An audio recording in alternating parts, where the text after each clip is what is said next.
ત્રીજા મહિનાની સોનોગ્રાફી દરમિયાન ફૂલ ઓન મૂવમેન્ટ કરતું બાળક જોઈને મધર્સને ક્વેશ્ચન થતો હોય છે કે બાળક આટલું બધું ફરે છે તો મને ફીલ થવાની શરૂઆત ક્યારથી થશે. જો બાળકનું ડેવલપમેન્ટ બરાબર થતું હોય તો એના મૂવમેન્ટની શરૂઆત બીજા મહિનાથી એટલે કે 8 વીક્સ ઓનવર્ડ શરૂ થઈ જતી હોય છે. મધરને આ મૂવમેન્ટ ફીલ થવાની શરૂઆત યુઝ્યુઅલી સામાન્ય રીતે 5માથી 6 મહિનાની આસપાસ થાય છે.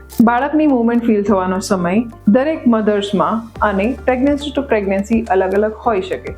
જેમ કે પહેલી પ્રેગ્નન્સી હોય, હાઈ BMI હોય, મીલી આગળની દિવાલ ઉપર હોય તો મૂવમેન્ટ ફીલ થવાની શરૂઆત થોડી લેટ થઈ શકે. અને સેકન્ડ અથવા થર્ડ પ્રેગ્નન્સી હોય, મધર જો પાતળી હોય, મીલી પાછળની દિવાલ ઉપર હોય તો આ મૂવમેન્ટ ફીલ થવાની શરૂઆત થોડી વહેલી પણ થઈ શકે છે. તો 5મા કે 6 મહિને તમને બાળકની મૂવમેન્ટ જો ફીલ ન થતી હોય તો એની સરખામણી બીજી પ્રેગ્નન્ટ લેડી સાથે ન કરતા તમારી ઓબ્સ્ટેટ્રિશિયનની સલાહ તમે લઈ શકો છો. અને છતાં પણ જો તમને ચિંતા થતી હોય તો સોનોગ્રાફી કરાવીને બાળક તંદુરસ્ત છે કે નહીં એની ખાતરી કરાવી શકાય છે.